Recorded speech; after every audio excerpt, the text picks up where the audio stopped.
Amen. Usichungulie tu. Wacha kuchungulia tu. Wenda kwa YouTube, aona maujumbe zetu pale na pia usubscribe. Amen. Ili kwamba wakati wowote tunahubiri pia unaweza kusikia ile maujumbe ambayo tumehubiri hapa. Labda kuna ujumbe nimehubiri, ningetaka kusikia tena, enda tu kwa YouTube, utasikia huo ujumbe. Amen. Yote iko pale. Amina. Bwana asifiwe. Utaangalia Open Blessing Church Kamulu, si ndio Wawero? Open Blessing Church Kamulu kwa YouTube, hata kwa Facebook Open Blessing Church Kamulu, utatupata hapo na utabarikiwa. Amen. Bwana asifiwe sana. Niliona pia ukiangalia Reverend Samson Maina itakudirect back to Open Blessing Church Kamulu. Bwana asifiwe sana. So you can check through any of those na najua kwamba utaweza kubarikiwa. Amen. Siku ya leo Jumapili hii ni Jumapili ya feed program. Kwa hivyo tunajua kwamba tumebarikiwa na kuna program itaendelea nikimaliza tu kuhubiri hapa. Kwa hivyo nataka tuendelee na mahubiri ya leo. Tunaendelea na mahubiri ambayo nilikuwa nikihubiri Jumapili iliyopita, mahubiri kuhusu the grace of God, kuhusu neema ya Mungu na mambo ambayo neema ya Mungu imeweza kutupatia, ama mambo ambayo Mungu ameweza kutupatia kwa sababu ya neema. Tumesema kwamba neema hii sio kwa sababu ya kitu chochote ambacho umefanya, ni neema ambayo ni kitu ambayo Mungu amekupatia, si kwa sababu ulistahili, ama si kwa sababu ulistahili, lakini kwa sababu Mungu aliona vema aweze kukubariki na kukupatia hiyo neema. Amen. Na tukaona kwamba wokovu ni kwa neema kupitia imani katika Kristo Yesu. Hapo ndio tulianzia kwamba salvation is only by grace through faith in Jesus Christ plus nothing. Bwana asifiwe sana.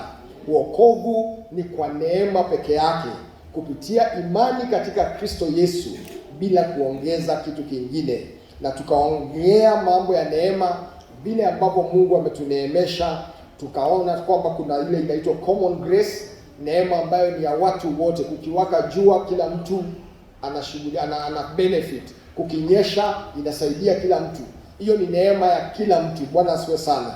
Lakini pia tukaangalia kindani kidogo, tukaona kuna neema ambayo imewekewa watu ambao ni wateule wa Mungu. Amen. Kuna neema ambayo ni ya wateule wa Mungu, neema ambayo Mungu amempatia wale ni wateule wake. Amen. Na tukaona pale last Sunday kwamba ile wingi ama the fullness of his grace has been bestowed upon us. Amen. Leo nataka tuangalie mambo mengine kadhaa ambayo kwa sababu ya neema ya Mungu tumepata. Amen. Mambo ambayo kwa sababu ya neema ya Mungu, sio kwa sababu unastahili, sio kwa sababu umequalify, sio kwa sababu uko na masomo ya kutosha, kusoma ni vizuri, utajiri ni mzuri, mambo hayo yote ni mazuri, lakini kuna mambo ambayo hizo vitu zote haziwezi kukupatia, neema tu ya Mungu. Amen. Moja yapo ya hizo vitu, leo tutaangalia vitu 3 peke yake. Tutaangalia vitu ngapi? Tutaangalia vitu 4 ambayo kwa sababu ya neema tumeweza kupata. Ya kwanza ambayo tutaangalia asubuhi ya leo ama siku ya leo, adhuhuri ya leo, kwa sababu it's already 12 o'clock, 12 noon. Ya kwanza ambayo tutaangalia ni kwamba Biblia inasema kwamba we are no longer strangers in the kingdom of God. Because of the grace of God, we are no longer strangers in the kingdom of God. Sisi tumesema ni nini? Si wageni. Sisi si wageni katika ufalme wa mbingu. Bwana asifiwe sana. Katika ufalme wa mbinguni sisi sio wageni. Amen. Kwa sababu ya kazi ya Yesu Kristo msalabani, kwa maana mambo ambayo aliweza kututendea, we are no longer strangers. Sisi sio wageni tena katika ufalme wa mbinguni. Ephesians chapter 2 verse 18 to 19 inasema hivi. Wakati tunafungua Ephesians chapter 2 verse 18, tuko pale. Ephesians chapter 2 verse 18. Bwana, tunakushukuru kwa sababu ya neno hili. Tunasema ni asante kwa sababu utatuhudumia, utasema na sisi, utazungumza na mioyo yetu. Hakuna mtu atatoka hapa vile alivyoingia. Tutatoka hapa kama tumebadilishwa na wewe. Tutatoka hapa kama Bwana umenena na mioyo yetu, katika jina la Yesu tumeomba na kuamini. Watu wa Mungu waseme amen. Glory to God. Ephesians chapter 2 verse 18 na 19 inasema hivi. Nitasoma kutoka kwa kitabu kwa tafsiri ya the Amplified. Ephesians chapter 2 verse 18. Tuko pale sisi zote. Nataka kuamini kwamba kila mtu ako pale, ili kwamba tuweze kuwa tunatembea pamoja na tuzungumze lugha moja na tuweze kuhudumiwa pamoja. Amen. Waefeso mlango wa 2 mstari wa 18 mpaka mstari wa 19, Biblia inasema hivi. Biblia inasema,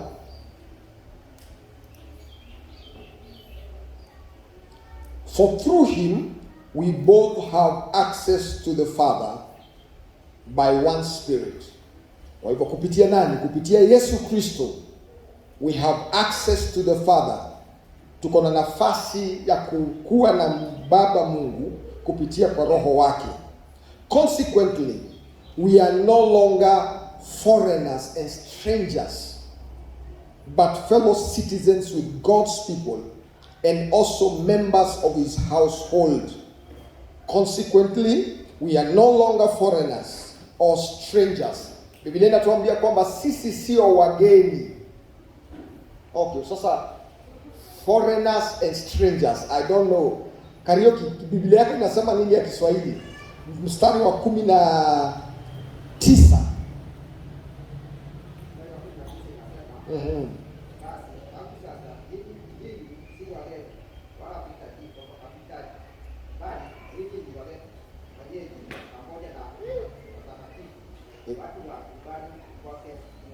Amen.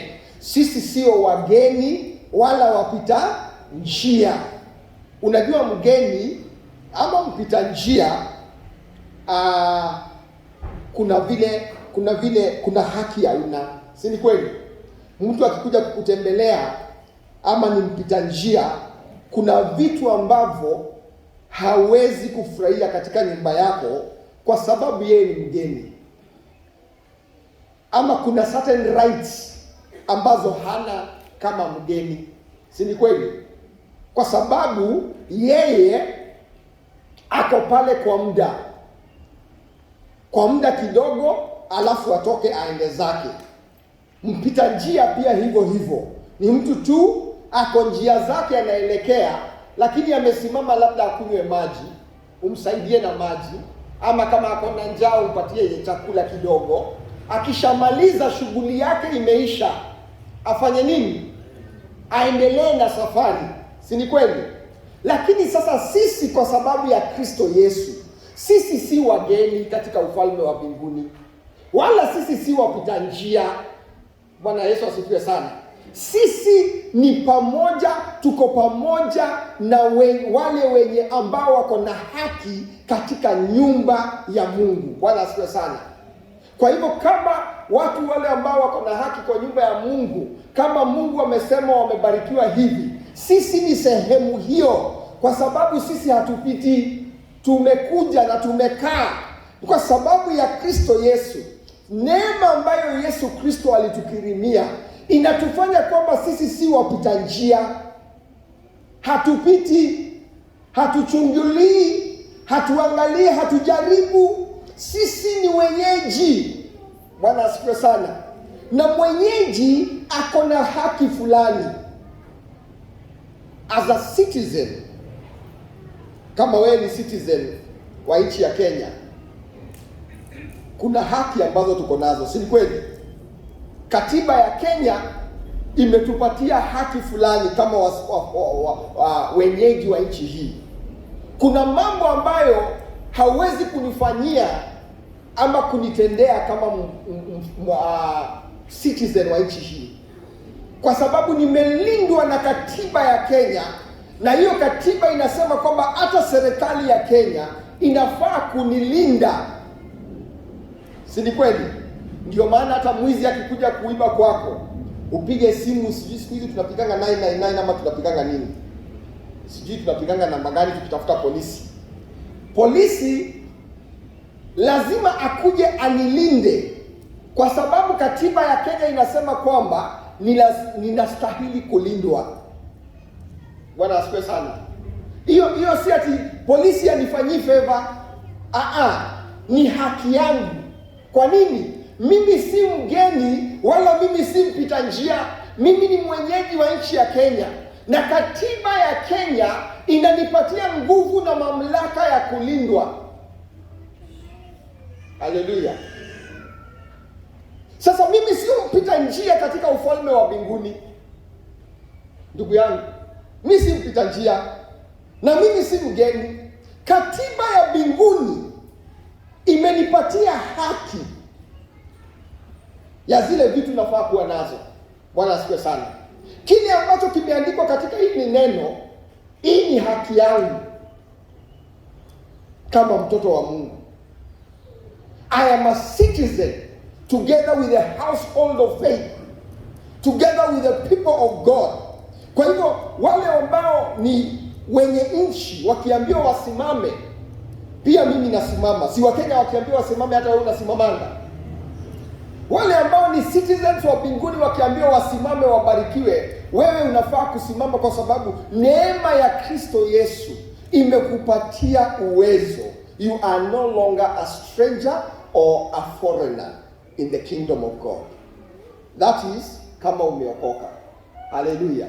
Kama umempokea Kristo. You are no longer a stranger, because the grace of God has enabled you to become a citizen together with the household of faith. Bwana asifiwe sana. Therefore you are no longer an outsider. You are not an exile. Hauko wewe si mkimbizi katika hii ufalme wa mbinguni. Unajua wakimbizi, wageni, nini, kukitokea mashida saa nyingine wanapata shida nyingi, si ndio? Especially ukiangalia kama sasa pahali kuna nchi ambayo kuna vita ama kuna mzozo ama kuna nini, unapata kuna umati mkubwa unatoka katika nchi fulani, wanaenda kutafuta usalama katika nchi nyingine. Na wakiwa kuja kutafuta usalama katika nchi nyingine, kama hapa kwetu Kenya tunakuanga na kambi ambayo inakuwa inashughulikiwa na the United Nation, inaitwa Kakuma camp, si ndio? Pale yule ambaye amekimbilia, ametoka nchi yake, amekimbilia usalama katika nchi ya Kenya, unastahili kuwa pale. Lakini pale ambapo huko unaambiwa vizuri sana, ukiingia hapa, wewe ni mgeni katika nchi hii. As long as you are within kambi hii, umelindwa na umeshughulikiwa na the United Nations na sheria za kimataifa. Lakini ukijaribu kutoka katika kambi hii uende huko nje, ukifanya mambo huko nje, hauna kitu yoyote ambayo inakulinda huko nje, kwa sababu huko nje you are regarded as a foreigner. Wewe ni mpita njia. Kwa hivyo kuna vitu ambavyo vikikufanyikia huko nje, unajipata kwamba wewe haujalindwa na kitu chochote. Hakuna sheria imekulinda, hakuna chochote kimekulinda, kwa sababu wewe ulikuwa tu nini? Mpita njia. Bwana asifiwe sana. Katika ufalme wa mbinguni sisi sio wapita njia. Kupitia Kristo Yesu aliifanya kwamba sisi sasa tumekuwa citizens. We are no longer strangers. We are no longer outsiders. Sisi si wageni. Sisi si watu mateka. Sisi si watu ambao tumeondolewa haki zetu za citizenship. But we now share citizenship with the saints of God. Tunashiriki ile citizenship na wateule wote wa Mungu. Kwa hivyo haki zote ambazo zimekirimiwa watu wa Mungu, haki zote, baraka zote, mambo yote mazuri ambayo yako katika neno la Bwana, ambaye anazungumza kuhusu watoto wa Mungu, hiyo ni haki yako, kwa sababu you are no longer a stranger in the house of God. Amen. John chapter 15 verse 15 inaendelea kusema hivi: I do not call you servants any longer. Bwana asifiwe sana. For the servant does not know what his master is doing. But I call you my friends. because I have made you known. I have made known to you everything that I have heard from my Father. Bwana asifiwe sana. Yesu anaendelea kutuambia hivi, kwa sababu nyinyi sasa si strangers in the kingdom of God. Because when you are a stranger, you are most likely, haki zako ni kama za mfanyikazi. Si ni kweli? When you are a stranger, ama wewe ni mpita njia, tuseme kwa nyumba yako, tuseme ukiwa na mfanyakazi wa nyumba, ama mfanyakazi kwa duka, ama mfanyikazi kwa biashara yako. Yule mfanyikazi, uko na mfanyikazi na uko na mtoto wako. Si ni kweli? Mfanyikazi kuna haki ambazo hana, kwa sababu yeye ni kazi anafanya. Si ndio? Kwa hivyo, kwa hiyo biashara, kwa hiyo nyumba, kwa hiyo shamba, kwa hiyo kazi ambayo mnafanya, yule ambaye ameajiriwa, kuna yale mambo ambayo hana haki juu yake. Unafanya hii, unaajiriwa, unafanya hii, unalipwa, na haki yako iko limited kwa sababu wewe ni mfanyikazi. Lakini kama ni mtoto wa hiyo nyumba, huyo mtoto ako na haki zaidi ya mfanyikazi, kwa sababu yeye si kuajiriwa, ameajiriwa. Chenye kiko kwa hiyo nyumba ni chao. Si ni kweli? Ndio unapata hata mtoto akiwa na mwaka mmoja tayari anajua haki zake, anajua huku ni kwetu, na kuna vitu anaweza kataa kufanya. Akiamua akuli, ataleta shida, kwa sababu anajua anafaa kubembeleza huku ni kwao. Si ni kweli? Yesu anasema sasa, mimi sitawaita tena wafanyikazi. I will not call you servants anymore. I will call you friends. So the grace of God bestows upon us the friendship with God. Bwana asifiwe sana. Hii neema ya Mungu inatukirimia urafiki na Mungu. Na urafiki inakuwa kwamba rafiki ni yule ambaye unaweza ambia kile ambacho kiko katika roho yako. Si ni kweli? Rafiki ni yule ambaye unaweza ambia yale mawazo uko nayo. Lakini siku hizi tunakuanga na shida na marafiki tunakuanga nao. Kuna marafiki ni marafiki jina. Lakini si marafiki. Haleluya. Rafiki wa kweli na rafiki halisi ni Mungu. Bwana asifiwe sana. Kwa sababu yeye hatatoa siri yako nje, hataenda kukusema huko nje. Na Yesu anasema mimi sasa sitawaita wafanyakazi, mimi nitakuita rafiki, kwa sababu nimekuambia yale ambayo nimesikia kutoka kwa Baba, na yale ambayo nimesikia kutoka kwa Baba pia nimekuweza kukueleza uweze kuyajua. Bwana asifiwe sana. Kwa hivyo neema ya Mungu inatukirimia pia urafiki na Mungu, na hakuna urafiki nzuri kama hiyo. There is no better friendship than the friendship that you have with God. Amen. Jambo la pili ambalo tunapokea kutoka sababu ya hii neema is that we receive sonship. Na tumeiguzia hapa. We receive sonship. Tumepokea, sisi ni wana sasa. We are sons of God. Amen. Galatians chapter 4. Galatians chapter 4 verse 6 to 7. Galatians chapter 4 verse 6 to 7 inatuambia hivi. This is what the book of Galatians chapter 4 verse 6 to 7. So the first thing tumesema ni kwamba we are no longer strangers in the kingdom of God. And not only are we not strangers, but we are also friends with God. Amen. We are friends with God. But Galatians chapter 4 verse 6 to 7 inatuambia we have received sonship. We have received sonship because of the grace of God. Kwa sababu ya neema ya Mungu, sisi tumefanyika wana wa Mungu. Amen. Wagalatia mlango wa 4 mstari wa 6 inasema hivi. Because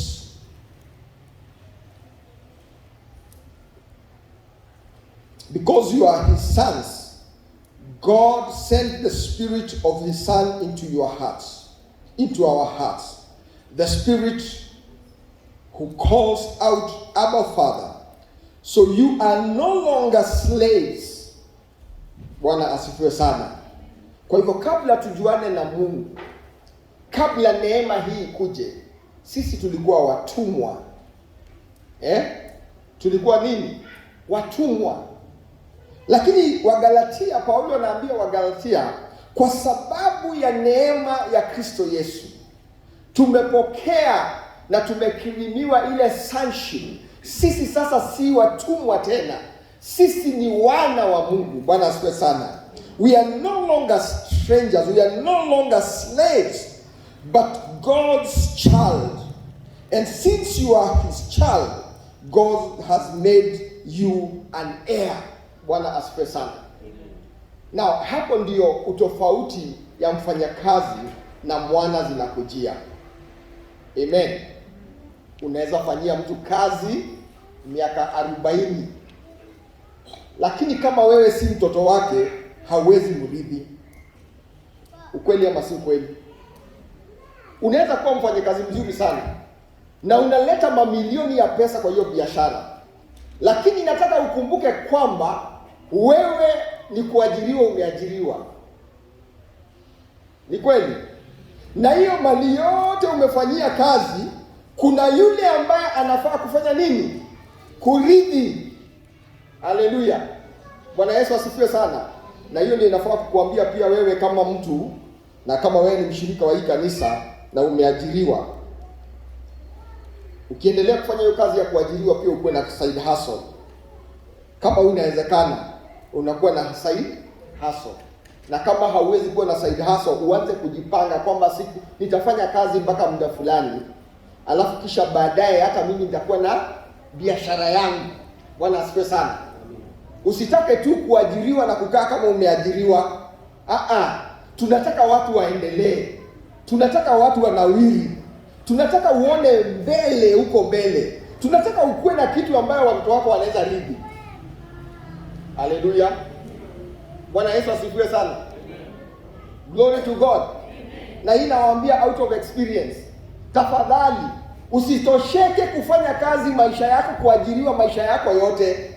Hapana, lazima akili yako ifunguke na uambie Mungu wakati wote, unisaidie siku moja hata mimi niwe na biashara kama hii ama kazi kama hii. Na hiyo inamaanisha uwe mwaminifu pahali unafanya kazi. Glory to God. Amen.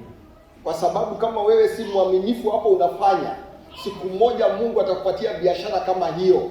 Vile umekuwa hauko mwaminifu, ndio wale utaajiri watakosa kuwa waaminifu. Si dada hivyo hapa ametuambia, give and it shall come back, a good measure, pressed down, shaken together and running over, shall men do what? Give unto you. Kwa hivyo imagine wewe si mwaminifu. Kwa hivyo kile ambacho unapatiana ni nini? Wewe si mwaminifu. Kwa hivyo what you give is unfaithfulness. Kwa hivyo Biblia inasema kama wewe ile kitu unatoanga ni unfaithfulness, hiyo ndio itakurudia. Kama imejaa, imeshindiliwa, inatiririka, hiyo ndio watu watakuwa nakupatia. Pahali huko kama umeajiriwa, kuwa mwaminifu. Lakini akili yako ipanuke na ifunguke, useme Mungu, ninapoendelea kuwa mwaminifu hapa, unisaidie siku moja nikuwe na biashara kama hii. Na pia ujipange. Si ni kweli? Kula 5 weka. Hata kukula wandazi kila kitu. Bwana Yesu asifiwe sana. Haleluya. Lakini ukweli ni kwamba najaribu kukuambia hivi, yule ambaye ameajiriwa, hata kama yeye ni mzuri kiasi gani, yeye si mrithi. Kuna yule ambaye anafaa kufanya nini? Kurithi. Kwa hivyo Biblia inatuambia kwa sababu ya neema ya Kristo Yesu, tulitoka pahala ambapo tulikuwa watumwa, tukafanyika wana. Na kwa sababu ya kufanyika wana wa Mungu, kwa sababu hiyo pia tumefanyika warithi. We are not just sons. We are also heirs of the kingdom of God. Bwana Yesu asifiwe sana. Kwa hivyo si hatujafanyika tu wana, tumefanyika wana na tukapatiwa haki ya kurithi. Na si kurithi kashamba ka 40/60 tunaanza kupigana na mapanga. Ufalme wa mbinguni. Haleluya. Sisi ni warithi wa ufalme wa chochote ambacho Mungu ako nacho ni chako. Si haujapata, you have not gotten it. You are not just a son. You are an heir of the kingdom of God. Haleluya. Wewe si mwana tu, umefanyika mwana. Kwa sababu ya neema ya Mungu, umefanyika nani? Mwana. Na mwana anafaa kufanya nini? Kurithi. Kwa hivyo chochote ambacho ni cha baba ni cha mwana automatically. Haleluya. Kwa hivyo chochote ambacho ni cha Mungu wetu ni chetu. Kuna watu bado hawajanyita kitu. Kuna watu bado hawajashika. Elewa kwamba chochote ambacho Mungu ako nacho amekupatia wewe. Kwa sababu wewe ni mwana wa Mungu. So you are not just a son. You have moved from being a slave. The grace of God has made you to become a son. And because you are a son, now you are also an heir of the kingdom of God. Wewe ni mrithi. Kwa hivyo ni nini Mungu ako nayo? Si ako na afya. Si ako na afya njema. Hiyo afya ni yako. Mwenye anataka afya, pokea afya katika jina la Yesu. Haleluya. Ako na nini nyingine Mungu? Ako na amani. Si ako na amani? Hiyo amani, kwa sababu wewe ni mwana wa Mungu, hiyo amani ni yako. Hata wakati hauna chakula, hiyo amani bado ni yako. Hiyo amani Biblia inasema inapitaka kuelewa kwa mwanadamu. Ushaiona mtu hujakula lakini haujatishika? Uko tu sawa, lakini tumbo inasema kuna shida, hakuna chakula, lakini kwa roho uko na amani. Kwa nini? Wewe ni mwana wa Mungu. The peace is there. Ni nini nyingine Mungu ako nayo? Dhahabu na fedha. Unajua kuna watu wengine wanasemanga sijui watu wale wameokoka wanafaa kuwa maskini kwa sababu Biblia inasema blessed are the poor in heart. Hiyo siku moja nakufundisha hiyo inamaanisha nini. Si hivyo unafikiria. Dhahabu na fedha ni za Mungu wetu. In fact, God, the Bible says, cattle in 1,000 hills belong to. Sasa Mungu anahitaji hizo ng'ombe. Hizo ng'ombe ni za Mungu, lakini ni za nani? Ni zetu kama watoto wa Mungu. So chochote Mungu ako nacho ni chako. Dhahabu na fedha ni zako. Bwana asifiwe sana. Kwa hivyo ni mapenzi ya Mungu uishi vizuri. Na ni mapenzi ya Mungu kule vizuri. Ni mapenzi ya Mungu uvae vizuri. Ni mapenzi ya Mungu ukuendeshe vizuri.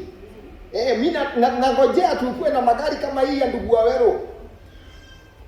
Zijae hapa tukue na shida ya parking.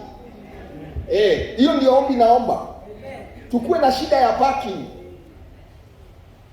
Sasa Wawero naye watu wakianza kununua hii, wewe ununue nyingine sasa.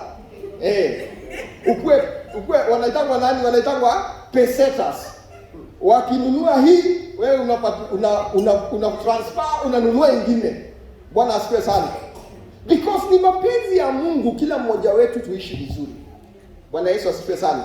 Usidanganywe na mtu uambiwe ati sisi tunafaa kwa sababu umeokoka, unafaa sasa kuishi tu hivyo, usijali hata ukikuwa maskini ndio utaona mbinguni. Ni mapenzi ya Mungu uendelee kufurahia kila kitu ambacho Mungu ako nayo. Chochote ambacho Mungu ako nayo ni chako katika jina la Yesu. Haleluya. Kwa sababu wewe ni mwana. Glory to God. God has given you sonship. Ukiwa mwana, wakati nilikuwa nafanya kazi, unafanya kazi, wewe ndio unaenda kazini mapema. Saa 11, saa 12 ya asubuhi. Uko kazini. Umeingia industry ya kufanya kazi. Mtoto wa boss, mtoto wa boss anaamka saa 3, anaoga, hana haraka, anaoga polepole, anafanya tu mambo yake polepole, anahakikisha jamu imeisha, anafika hapo by saa 6 kwa ofisi. Akiingia hivi tu anaenda kwa cash office, anasema nipatie 10,000 nenda lunch. Yaani huyo jamaa, ile kazi yote umekuwa ukifanya kuanzia saa 12 ya asubuhi, anakuja tu anachukua naweka kwa mfuko, anaenda. Naoni ni kama shida iko wapi? Si ni yetu. Haleluya. Sijui kama unafunguka macho, ni yetu. Kwa hivyo shida iko wapi kuitumia? Wewe umefanya kazi, utalipa mshahara wako mwisho wa mwezi bidii. Lakini mwenye kampuni anakuja anachukua 50,000 anasema nimeenda golf. Na saa hiyo uko na 100, kwa hivyo ile gari ya kweli ikihata tu hivi, hujui utaenda hadi huko. Kwa nini? Sababu yeye ndiyo mwenye mali. Yeye ni mrithi. Kwa hivyo yeye haoni shida ya kutumia hizo pesa. Hana wasiwasi wa kuzitumia kwa sababu ni zake. Bwana asifiwe sana. Naomba kwamba kila mmoja wetu tutachukua nafasi yetu katika ufalme wa mbinguni. Haleluya. Tuchukue tu nafasi yetu katika ufalme wa mbinguni. Na tutumie hizi haki ambazo Mungu ametupatia. Neema imetupatia haki fulani katika ufalme wa mbinguni. Si tuzitumie. Unasimama mbele za Mungu unamwambia mimi ni mrithi. Kwa nini nakosa amani? Kwa nini nikose amani? Na mimi ni mrithi wa ufalme wa mbinguni. Kwa nini nikose chakula? Na mimi ni mrithi wa ufalme wa mbinguni. Mungu, chenye uko nacho ni changu, iteremshe. Mimi sijui utatumia njia gani ikuje. Haleluya. Simama na neno la Mungu. I am a son of God. And because I am a son, I am an heir of God. Bwana asifiwe sana. Na zaidi ya hiyo ya vitu ya dunia hii, zaidi ya hivyo vyote, pia nitarithi ufalme wa mbinguni. Haleluya. Nitarithi pia nini? Ufalme wa mbinguni. Kwa nini? Kwa sababu mimi ni mwana wa Mungu. Glory to God. The next thing that the grace of God gives us, kingine ambacho neema ya Mungu inatupatia, is that we are God's ambassadors. We are God's ambassadors. Sisi ni mabalozi wa Mungu. Sisi ni mabalozi wa Mungu. 2 Corinthians chapter 5 verse 20 inasema sisi ni mabalozi wa nani? Wa Mungu. Bwana asifiwe sana. Nasema hivi 2 Corinthians 5:20, so we are Christ's ambassadors, God making his appeal as it were through us. We beg you for his sake to lay hold of the divine favor and be reconciled to God. Hallelujah. We are Christ's ambassadors. Sisi ni mabalozi. Mabalozi wanafanya nini? Mabalozi anawakilisha nchi yake katika nchi ya ugeni. Si ni kweli? Kwa hivyo balozi wa nchi ya Amerika anawakilisha rais wa Amerika katika nchi ya Kenya. Ukiguza balozi wa Amerikani ama umtukane ama umfanyie lolote chenye chochote umefanya kwake, ujue umeguza rais wa Amerikani direct. Na hiyo ni kama kuitisha vita. Kwa sababu huyo balozi hayuko hapo kwa niaba yake, ako hapo kwa niaba ya rais wa nchi ambaye imemtuma. Tunaelewa? Kwa hivyo anapozungumza, sio yeye anazungumza mawazo yake, anazungumza kile huyo rais anataka. Anasema kile huyo rais anataka. Anakupatia maagizo ambayo amepatiwa na huyo rais, kwa sababu ametumwa awakilishe nchi yake katika nchi ya ugeni. Sisi tuko katika nchi ya ugeni. Bwana asifiwe sana. Katika ulimwengu huu sisi ni wapita njia. Katika ufalme wa mbinguni sisi ni wana, and we are citizens in the kingdom of God. In this world we are just passing through. Hallelujah. Lakini wakati tuko katika ulimwengu huu sisi ni mabalozi wa Kristo Yesu. Kwa hivyo chochote ambacho Yesu ako, sisi tunastahili kuwa hapa katika dunia hii. Whatever Christ is, we are supposed to be here on earth. We represent Christ. We represent the interest of the kingdom of God. Wewe si mtu mdogo. Wacha watu wasikudharau. Mtu asikudharau ati kwa sababu umeokoka. Mimi sikubaliki mtu anidharau.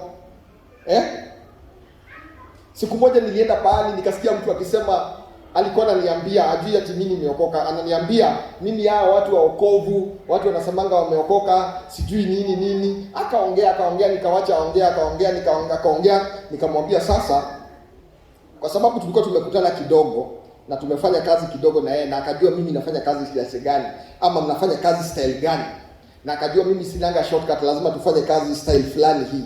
Sasa akaanza kuniambia vile waokovu wengine ni waongo, wengine hawaaminiki, wengine ni nini. Nikamwambia sikiza, mimi ni mmoja ya hao wokovu, naongea mambo yake.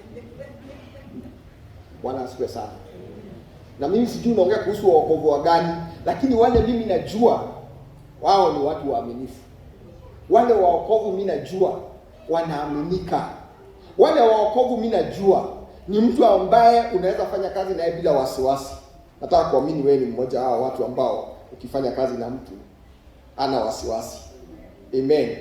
Nataka kuamini wewe si mmoja hao watu ambao wanaibisha wokovu.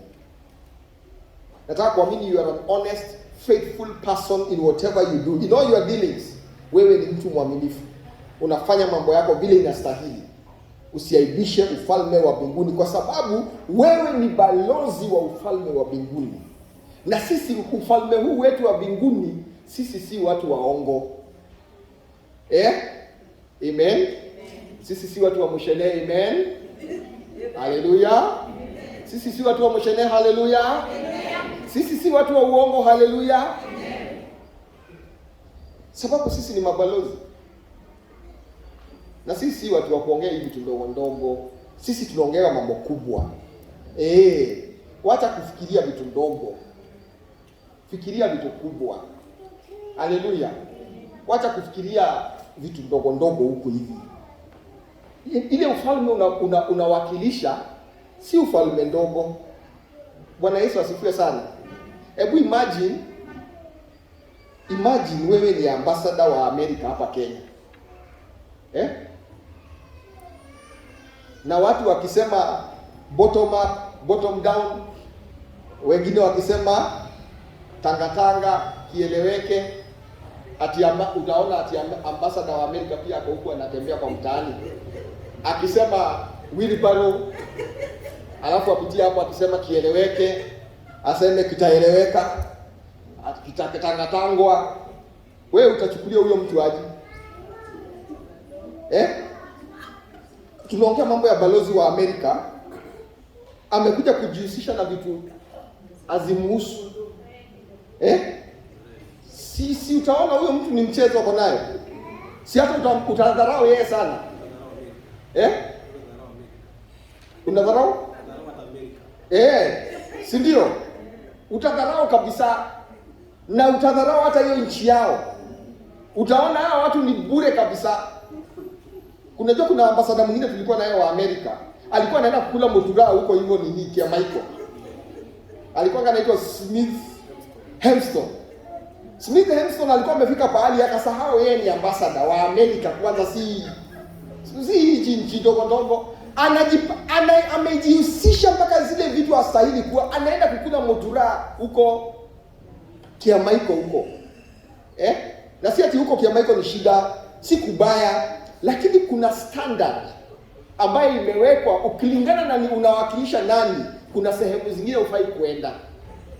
Si ni kweli? Kwa sababu wewe unawakilisha nchi kubwa, mpaka ikafika pahali wa Amerika yenyewe serikali kaona huyu mtu anatuaibisha sasa. Pahali amefika hapana. Jamaa hata alipovutwa alikataa kutoka Kenya. Kwa sababu jamaa alisahau yeye ni nani. akaingiana na watu wa hapa Kenya, akafanyika Mkenya, akaanza kufikiria kama Mkenya, na kukua Mkenya si mbaya, lakini akaanza kuenda mpaka pahali ambapo hastahili kwenda. Akaanza kufanya tabia, unajua pia kwa Wakenya kuna watu na tabia mbaya, si ndio? Sasa yeye akaanza kufanya mpaka zile tabia mbaya hazifai kufanywa, zile hata sisi wengine hatufanyangi, na sisi ni Wakenya. Haya pia akaanza kufanya. Alivutwa na akakataa kurudi kwao, akaamua akae. Sasa bado sijui kama bado anaendaga kukula mutura huko, but kuna standards za balozi. Kuna sehemu fulani hufai kuenda, si ni kweli? Kuna vitu ambavyo hufai kufanya, kama kuna ile code of conduct ambao ambassadors wanastahili kuwa nayo. Kuna lugha haufai kutumia. Kuna vitu katika nchi, kama sasa ni Muamerika, ambassador wa Amerika, ama ambassador wetu yule ametoka hapa Kenya, ameenda huko Amerika. Kuna vitu hafai kujihusisha katika nchi ya Amerika. Hizo ni za watu wa Amerika.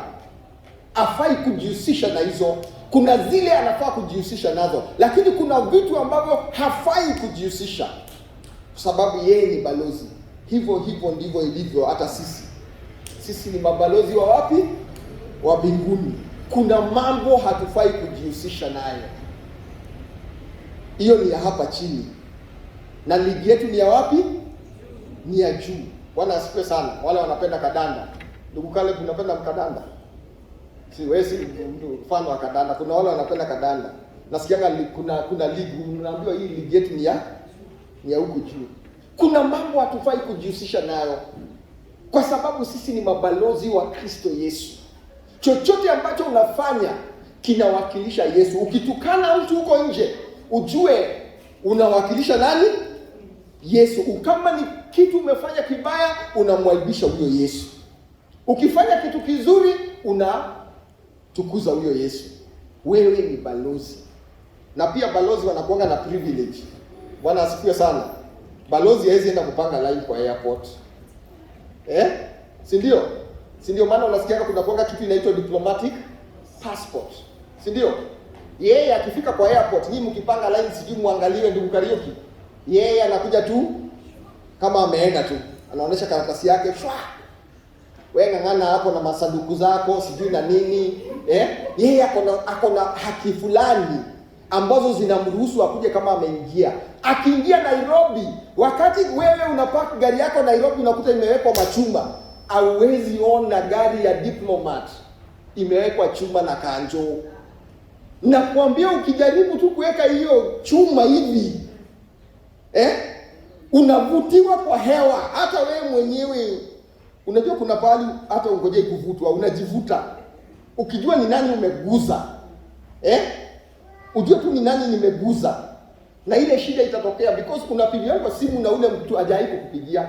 Unajua kuna kampuni kubwa zinakuwa zimeandika kama kampuni kubwa kama za kina Tabe ushaonana na MD wewe, kuna pahali mnapitananga hivi.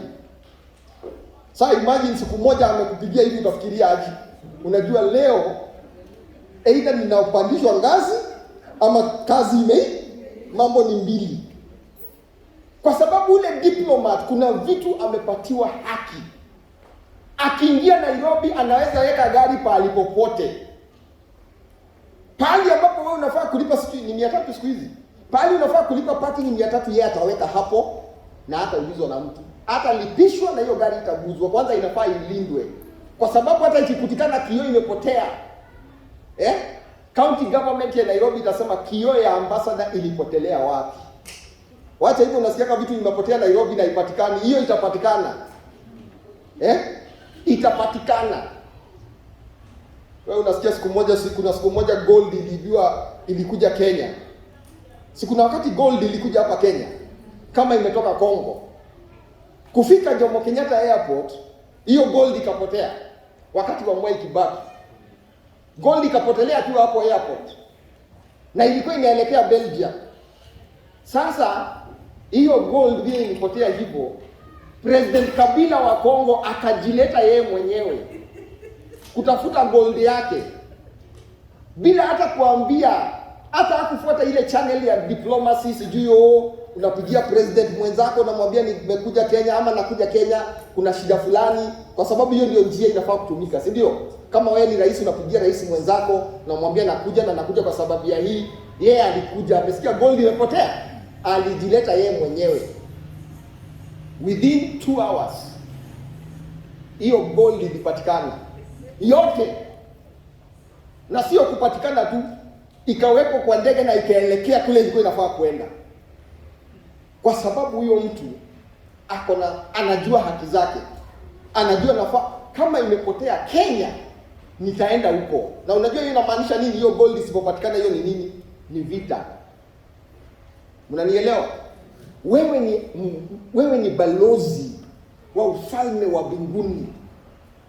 Ujue haki zako, ujijue wewe ni nani. Mimi ni balozi wa ufalme wa mbinguni. Kwa hivyo kuna zile vitu niko na haki ya kufanya na kuna vitu zingine sifai kufanya. Glory to God. So hiyo neema imekupatia huyo ubalozi. Bwana Yesu asifiwe sana. Ya mwisho, neema hii imekufanya ukuwe the light and the salt of this world. Imekufanya ukuwe the light and the salt of this world. Imekufanya uwe nuru na chumvi ya ulimwengu. Hii ni kumaanisha kama ungekuwa hapa kwa hii dunia ingekuwa imejaa giza. Matthew chapter 5. Ukisoma Matthew chapter 5 anzia verse 13 uende mpaka verse 16 huko hivyo. We are the light and the salt of this world. Ni kumaanisha kama hatungekuwa katika hii dunia, ile giza ingekuwa inatawala dunia hii, ingekuwa mbaya sana. Sisi ndio tunafanya ulimwengu. Hata huyo mtu anajigamba, jirani yako hapo anajigamba, ati anaona ati ako na amani kwa sababu ako na umbwa 10 za German Shepherd, ako na electric fence. Anatakiwa kujua ako na security kwa sababu unakaanga hapo hiyo area. Bwana asifiwe sana. Security yake si hiyo German Shepherd. Watu wangapi wameibiwa na wako na German Shepherd? Ni watu wangapi wameibiwa na wako na hiyo electric fence? Kwa sababu Mungu lazima akulinde. Yeye anaenjoy hiyo kitu, anaenjoy security kwa sababu yako. Haleluya. Kwa sababu lazima Mungu akushughulikie in that neighborhood. Mzee Kibando, hapo unaishi, si utajiri hao wa jamaa inafanya wakue hivyo wako, ni kwa sababu yako. Kwa sababu wewe ndio nuru hapo. Na Mungu anapoangalia hapo, akikuona, hata kama alikuwa anataka kuharibu hiyo neighborhood, hawezi. Unakumbuka Mungu akiambia Abraham akiambia Mungu, kama kutapatikana mtu mmoja tu Sodom na Gomora, utaendelea? Mungu akasema kama kutapatikana mmoja tu na mtu wa Mungu, sitaharibu. Wewe ndio unafanya mambo mingi yasiharibike katika pahali unaishi. You are the light of that place. You are the light of the world. You are the one who gives that place salt. You are the one who makes that place to be tasty.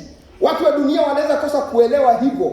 Wanaweza ona ni mali yao na mambo yao inafanya wakuwe vile walivyo. Lakini nataka ujue kwamba wewe pahali yuko, wewe ni mtu wa muhimu sana. Kwa sababu sisi ndio tunakaa pale, tunavunja ngome zote za giza. Sisi ndio tunaharibu, tunazuia mapepo yafanye kazi pahala pale.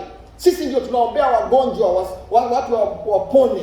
Sisi ndio tunaomba kwamba waizi na wakora na wanyang'anyi wa hiyo roho ishindwe. Na tufanyangi waziwazi, tunaomba kwa siri. Lakini hiyo maombi yetu ndio inalinda our neighborhoods. Hiyo maombi yetu ndio inalinda ndugu zetu na dada zetu. Hiyo maombi unaomba ndio inalinda wazazi wako. Ndio inalinda, hiyo maombi unaomba ndio inafanya Mungu ashughulikie mambo ya watu ambao wanaishi karibu na wewe. Watu wanaweza kosa kujua ama kuona, lakini kwa sababu yako kuna mambo ambayo Mungu hawezi. Kama Mungu angetaka kuharibu hiyo sehemu, hata haribu kwa sababu yako. Glory to God. You are not a small person. Kwa hivyo hata unapoenda kuomba, enda na ujasiri. Ukikemea mapepo, ikemee kabisa, ukijua kwamba Mungu amekupatia nguvu na uwezo, kwamba wewe ni nuru na chumvi ya dunia. Glory to God.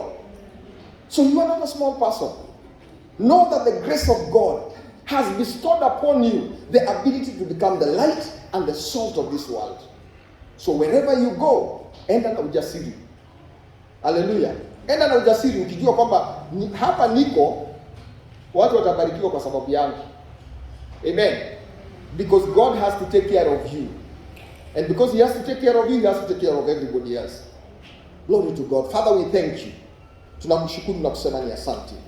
Tunaliabudu jina lako na kusema ni asante kwa maana ya neno hili.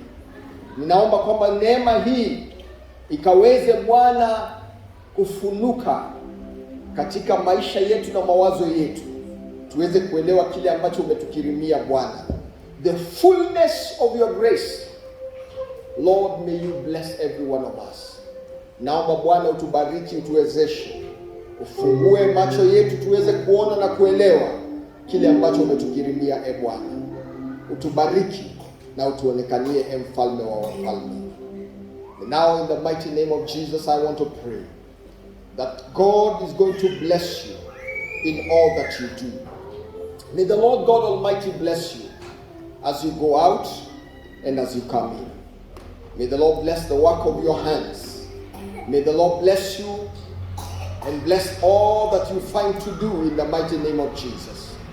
May God protect you and take care of you. God protect and take care of your family and your friends. May the Lord God Almighty protect and take care of all that you own and all that you have. May the Lord God Almighty walk with you always. May the Lord God Almighty fellowship with you and talk to you and favor you in the mighty name of Jesus. I pray that the Lord God Almighty will bless you in all that you do. I pray that the grace of God, the mercies of God that endure forever will always be with you in the mighty name of Jesus. In this week that is starting today, may God bless you and grant you favor in His eyes and in the eyes of men, in the mighty name of Jesus. Whatever you will find to do in this week, may you prosper in the mighty name of Jesus. Whatever you find to do, may the Lord God Almighty increase it and cause it to grow and cause you to prosper in the mighty name of Jesus. Ninaomba baraka za Mungu juu ya maisha yako, juu ya watoto wako, baraka za Mungu kwa familia zako, baraka za Mungu kwa wale mlizaliwa na wao, baraka za Mungu kwa wazazi wako, baraka za Mungu kwa wajukuu, baraka za Mungu kwa watu wote, mabinamu na mashangazi na wote ambao wanaitanishwa na wewe. Mungu akubariki na awabariki katika jina la Yesu Kristo. Ninaomba Mungu akubariki katika kila jambo na katika kila hali, katika jina la Yesu. And finally, I pray in the mighty name of Jesus that the Lord God Almighty will bless you and be with you and walk with you, and may the Lord God Almighty perfect everything that concerns you. In the mighty name of Jesus, I have decreed and declared, and all God's people say, Amen. May the Lord bless you so much. Mungu awabariki na kuwe na wiki ya baraka. Amen. Glory to God.